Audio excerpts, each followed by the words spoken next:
السلام عليكم ورحمة الله. الحمد لله رب العالمين، والصلاة والسلام على نبينا محمد وعلى آله وصحبه أجمعين. مرحبا بكم جميعا.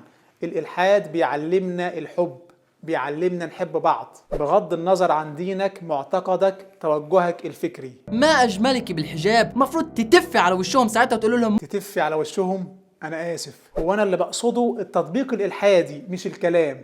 هو اللي بيتعامل مع كل الناس باحترام. عمرك سمعت عن ملحد قتل أو ذبح؟ اللي في الصورة ده هو الملحد لينين، فلاديمير لينين. لينين ده أصدر قرار رسمي في أحد خطاباته بقتل كل أصحاب الديانات ورجال الدين في الاتحاد السوفيتي، وقال بالحرف ورابط الخطاب ده في وصف الفيديو: يجب علينا الآن سحق رجال الدين بكل حزم وبلا هوادة، وإخماد كل مقاومة لهم بحيث لا ينسوا ذلك عبر السنين. ده كلام الملحد لينين في أحد خطاباته. وقال أيضا في خطاب آخر، والخطاب والكلام مسجل وموثق في وصف الفيديو بالحرف، يقول: في هذا الاجتماع أصدر قرارا بإزالة ملكية جميع رجال الدين بلا رحمة ولا ندع لهم شيء، ويجري هذا القرار في أسرع وقت ممكن بمنتهى الكفاءة، وكلما زاد عدد من نطلق عليهم النار كان أفضل حتى لا يجرؤوا على أي مقاومة لعقود قادمة. ده التف طلع أهون على كده، لكن ربما برضه يكون كلام خطابات بيثير بس حمية الملحدين. مش معقول يقتل كل رجال الدين في الدولة. لا، ما هو قتل بالقرار ده 8000 رجل دين. معقول؟ ايوه. بيقول لك قتل بهذا القرار 8000 رجل دين وكل علماء الدين في الاتحاد السوفيتي السابق. عمرك شفت ملحد قتل أو ذبح؟ هو لينين نعتبره استثناءات. إيه ده؟ دي صورة حدائق الموت في كمبوديا اللي قام بيها الملحد بول بوت، وقتل فيها طبقا للوثائق الرسمية للدولة ربع الشعب الكمبودي عشان الإلحاد. ودي حدائق الموت والتنقية العرقية وأكوام الجماجم. المصطلحات دي للأسف ما سمعناهاش غير على يد الملحدين. دي نتيجة الإلحاد، إبادة ربع الشعب الكمبودي على يد الملحد بول بوت. طيب سيبك من ده كله، بس الملحد بصراحة ذكي، ذكي جدا على فكرة. ولذلك لازم تعرف ان الملحد ذكي، واحد بيسهر ليل نهار على الكتاب، بينام على الكتاب، بيتغذى كل يوم مقالات علميه، مقضي سنين عمره كلها في قرايه العلم والنظريات. جاي تقول عليه غبي؟ ما تضحكش على نفسك. هو اي نعم مجرم ودموي، واكوام الجماجم ما ظهرتش غير في الدول اللي حكمها ملحدين، لكنه بصراحه ذكي، بيقرا ويطلع، وده اللي باين على الملاحده العرب في الفيديوهات بتاعتهم. ان انا خايف اموت في شهر رمضان لان فيه اتولدت وفيه اتفطمت وفيه جمعت القران.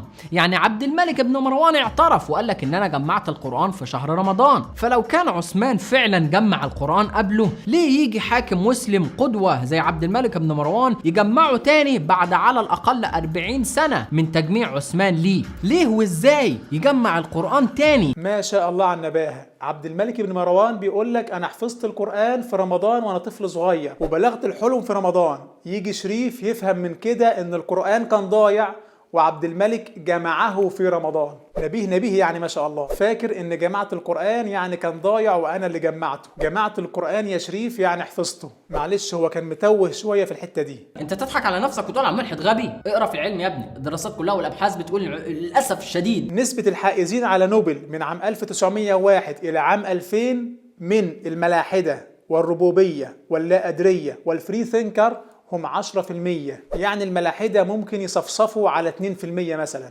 معلش يمكن شريف برضو كان متوه في الحتة دي. مقضي سنين عمره كلها في قراية العلم والنظريات، جاي تقول عليه غبي؟ تاني برضو بأمارة الإمام البيهقي. ده البهيقي مثلا في السنن الكبرى قال لك البهيقي فعلا قضوا سنين في العلم، ده اسمه العلم البهيقي. ما تعرفش قصة أم قرفة العجوزة؟ جابها وحطها بين جملين. أم قرفة مذاكر يعني، اسمها أم قرفة، وراوي الحديث متروك متهم بالكذب. يعني ماسك في حديث مكذوب وسايب ربع شعب أبيده بالوثائق الرسمية على يد الملاحدة. ذكي ما شاء الله. البخاري اسمه الحقيقي محمد الجعفي. اسمه الجعفي وليس الجعفي، والجعفي مش في نسب البخاري، ما اسموش محمد الجعفي ولا محمد الجعفي. الجعفي ده شخص أسلم على يده أحد أجداد البخاري. البخاري اسمه محمد ابن إسماعيل، وحتى اسم المدينة انت نطقته غلط. وما سابش غير حوالي 7500 وقال ان دول بس هم الصادقين، وعمل بيهم كتاب صحيح البخاري ده. دول بس هم الصادقين؟ البخاري قال كده وقال ان الصحيح بتاعه هو بس الصادق؟ ده دليل انك عمرك ما شفت حتى الجلدة بتاع صحيح البخاري، لان على جلدة الكتاب اسمه الجامع المسند الصحيح المختصر. المختصر يعني الصحيح ده المختصر، وليست فيه كل الأحاديث الصحيحة. أيهما أهم يتذكر؟ أيهما؟ هي مش اسمها أيهما؟ أنا قلت لنفسي أيهما أحق بالمايك في اللحظة دي. الراجل الأولاني اللي هو ما بيعرفش يتكلم لقى المايك الأول، زي ما الفلسطينيين نفترض إنهم لقوا الأرض الأول، بس في واحد تاني بيعرف يستخدم المايك أفضل، زي ما إسرائيل بتعرف تستخدم الأرض أفضل. أيهما أحق؟ شريف أيهما بيقول لك إن إسرائيل من حقها إنها تغتصب الأرض لأنها بتعرف تستغلها كويس، وجايب لك صور ناطحات سحاب. هي دي العقلية الإلحادية، طالما تعرف تبني ناطحة سحاب إذا من حقك تغتصب الأرض. الإلحاد بينزع أي مقاومة مقدسة. الإلحاد الأيهما كارثة. علميا الكلام ده مش صح. العظام في كذا نقطة، بس منهم نقطة العظام بتيجي قبل اللحم. ما بيحصلش الكلام ده في العلم خطأ تماما. العظام واللحم الاتنين بيجوا في نفس اللحظة. يا سلام على الاطلاع، العظام واللحم بيجوا في نفس اللحظة؟ طيب في المرجع الطبي المحترم ده وتحت عنوان سومايت ديفلوبمنت، المرجع بيقول لك العظام بتأتي أولا ثم يظهر اللحم. دي معجزة، لأن الله عز وجل ذكر ذلك في كتابه. قال سبحانه: فكسونا العظام لحما.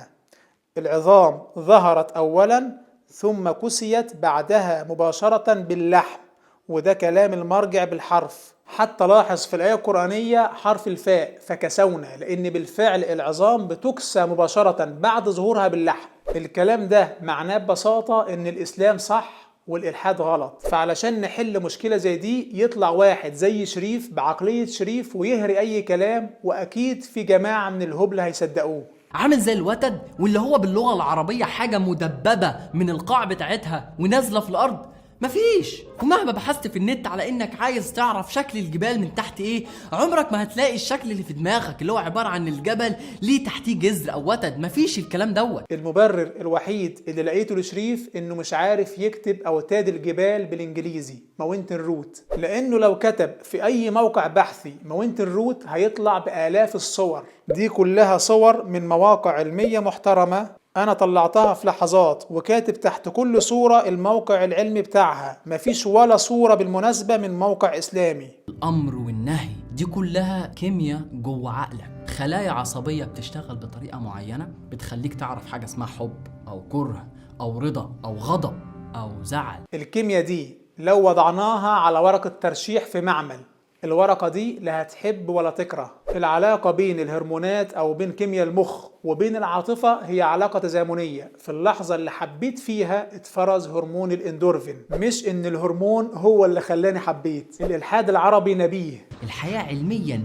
ما هي إلا تفاعلات كيميائية بتحصل بين ذرات. الحياة تفاعل بين ذرات. عندك ذرات وعندك تفاعلات. أوجد لنا حياة. انت متخيل ان كل جامعات العالم بكل تقاناتها مش عارفة تطلع ولا أبسط صورة من صور الحياة، ويأتي ملحد عربي عشان يقول لك الحياة مجرد تفاعل بين ذرات؟ الإلحاد هنا وقع في فخ كبير. إيه هو الفخ؟ الإلحاد بيقول لك في تصوره إن العشوائية والصدفة أوجدوا البكتيريا والأميبا والإنسان، لكن النهاردة العلم في قمة تقنته مش عارف يوجد أبسط صور الحياة. ده بيبين السخافة الإلحادية، كيف الصدفة والعشوائية مطلعة الأميبا والإنسان، وإحنا النهاردة في قمة التقانة ومعانا الصدفة ومعانا العشوائية ومعانا الذرات ومعانا التفاعلات، مش عارفين نوجد أبسط صور الحياة. فإيه الحل؟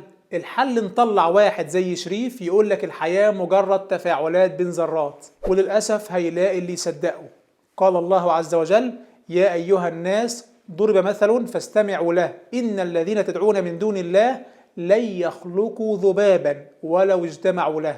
الموضوع سهل، أوجد لنا حياة أو اصمت للأبد. عيب تخش في مواضيع هتحرج إلحادك بيها. كريك فينتر كان أول عالم جينات يقدر هو فريق من العلماء إنهم يخلقوا كائن حي من الصفر. الكلمة دي لو سمعها كريك فينتر أنا واثق إنه ممكن يموت فيها.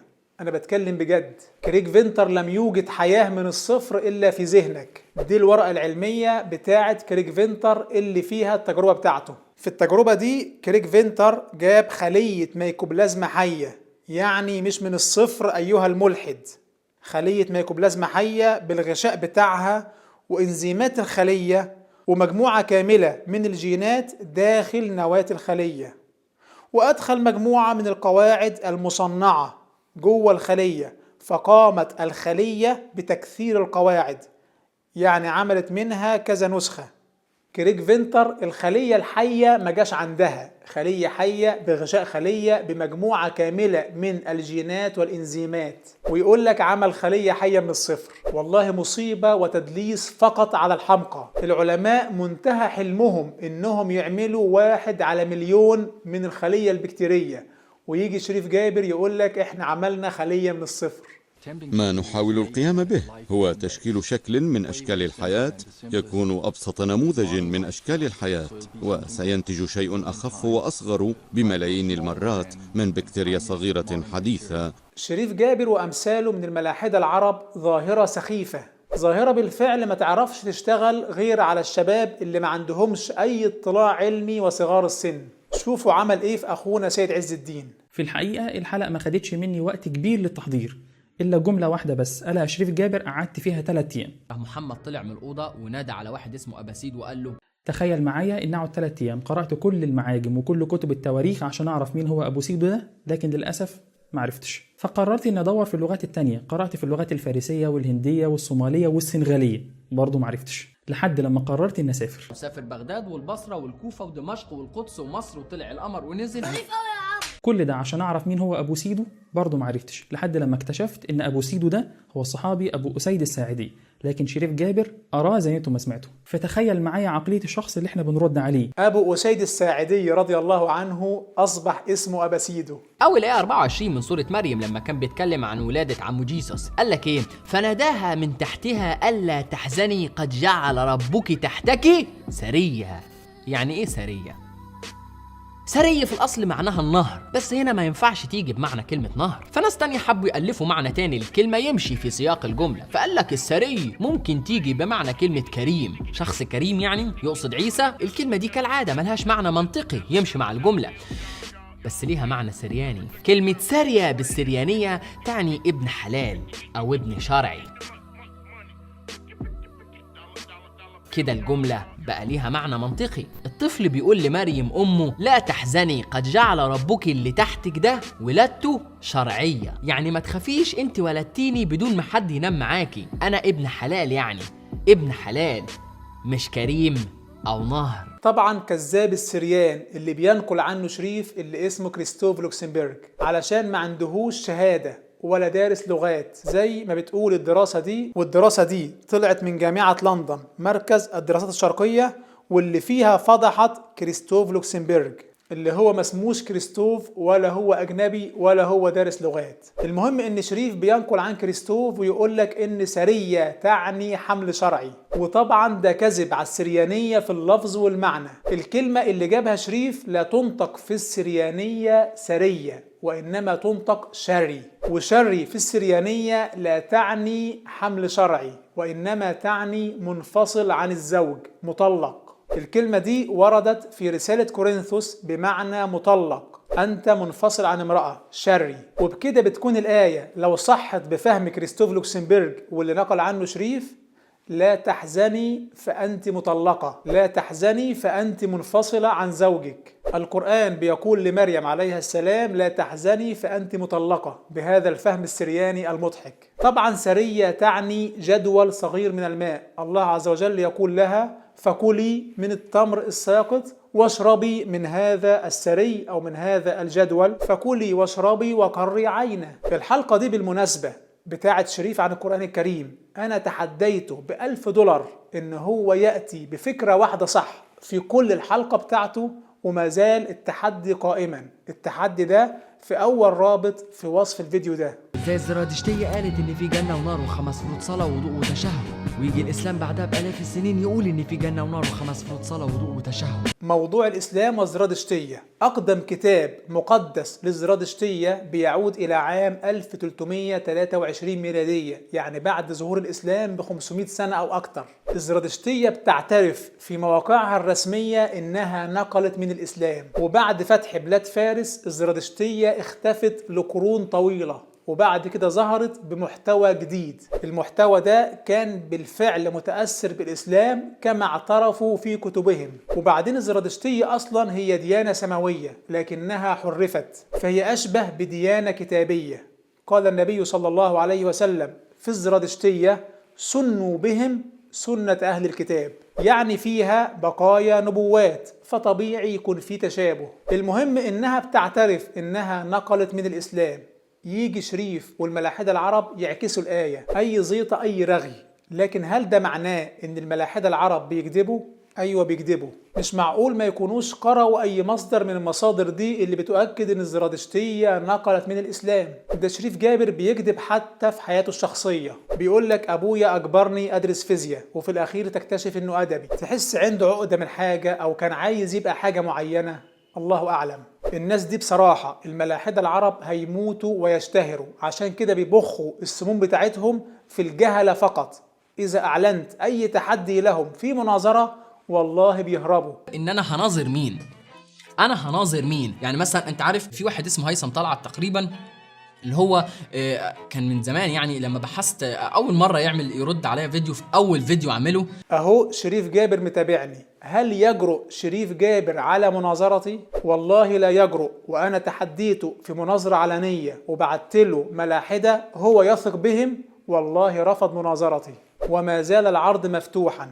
لكن هو ليه خايف يناظر؟ لأنه مرتد، أكل عيشه من الردة، أكل عيشه من الإلحاد. لو اتفضح هيتوقف تمويله فورا. لسه من كام يوم كاتب لك مقال بالإنجليزي في حوالي 20-30 خطأ إملائي بيستجدي فيه العواطف. بيقول أنا عايش في رعب، مش عارف أنام، عندي كوابيس مرعبة، خايف يتقبض عليا، أعيش معيشة ضنك، دي مش عيشة، محدش من أهلي بيكلمني.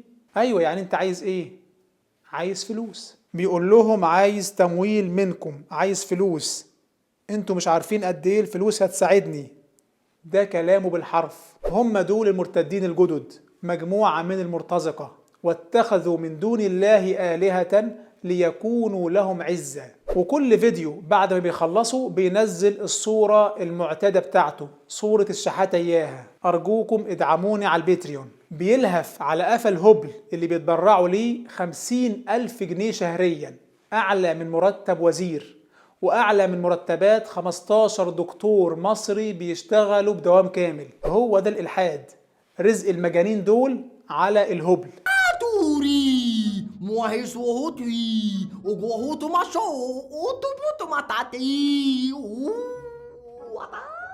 طيب طالما الموضوع بهذه السخافة وهم مجموعة من الدجالين والمرتزقة، احنا ليه مشغولين بالرد عليهم؟ عشان للأسف في أطفال ممكن تصدق هذا الدجل. يقول أستاذنا أبو مريم في منتدى التوحيد: المشكلة أنك تتحاور في شبكة المساواة الظالمة، شبكة الإنترنت، حيث تزول الفوارق بين من ضاع عمره في طلب العلم وبين من لم يقرأ صفحة واحدة فيما يتعلق بما يتصدى لنقده.